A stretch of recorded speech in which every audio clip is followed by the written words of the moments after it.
Apple reportedly planning to launch new iPhone Pros, iPads, a new MacBook Pro, and new AirPods at a big product event next week. So could this possible product palooza give Apple a big boost? And we thought for a long time that there was going to just be a dearth of product until the 5G rollout next year. Yeah, so the answer is simple, and it's no, because, I mean, listen, these are going to be all iterative I mean, they really are. I mean, they're just going to be really iterative products, and I think that, you know, when you think about this iPhone 10 that's been around for 2 years, so the talk in the Bloomberg report is going to be like some pro thing. It's going to be an upgraded camera. I just don't think that's the sort of thing that most consumers are going to upgrade for. And then one last point, you know, you were talking about it earlier. China really fell off a cliff in the Q4 in the holiday season last year for Apple. I think the way things are shaking out, especially with this consumer tariff overhang, this might be a really difficult quarter for Apple if the products are not exciting. So it could be a repeat of last year's fourth holiday quarter was dismal. Not just for them. I mean, it was dismal for right. They weren't. It was not specific to them, but they were hit pretty hard. I'm long Apple. I'm actually a little bit nervous because it's starting to get toward the upper sort of ends of the valuation as the services story takes more hold and we see a new PE ratio. But I'm going to hang on for. Yeah, but there's different things that have taken place. You have streaming. You have the services that are now close to $40 billion worth of revenues. I'm ready for a new iPhone. I'm ready for new products, and the consumer is still in great shape.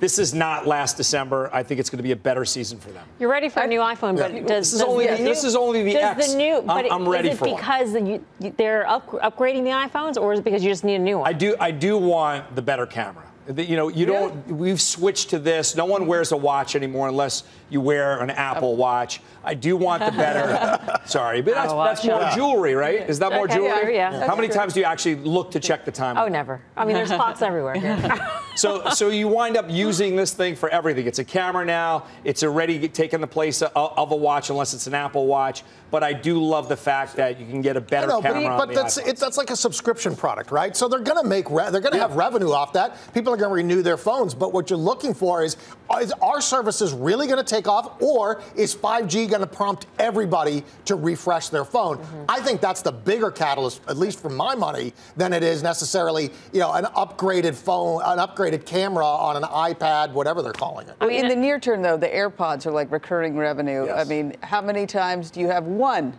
Right. Right. How many times are you going to replace them? Yes. Yeah. A lot. That's a nice stream of revenue. Here's the big news about the valuation as far as you're concerned. So you're starting to get a little nervous in mid-teens sort of thing, especially when you think that services, which should be valued on a higher multiple, are not growing as fast as they were a year or two ago. Obviously, it's a huge business, annualized at 50, 60 billion or something like that.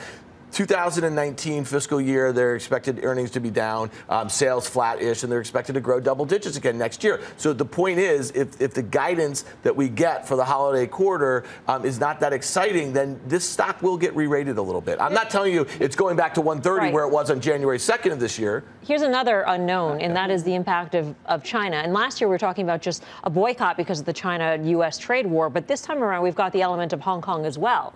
And so if the U.S. appears to be siding with Hong Kong in any way, that could maybe inspire people to boycott Apple on the mainland, which would be a dent in sales. Yeah, and we've seen it with some kind of other luxury goods, right? We've seen a couple other luxury retailers. Now, I know it's not apples to apples, but an iPhone. See what you did there. I didn't even know I did that. I might just, that's it for me. I'm done. I'm done for the night. My point is, it's an expensive phone, so it actually is kind of a high-end retail luxury good. Yep.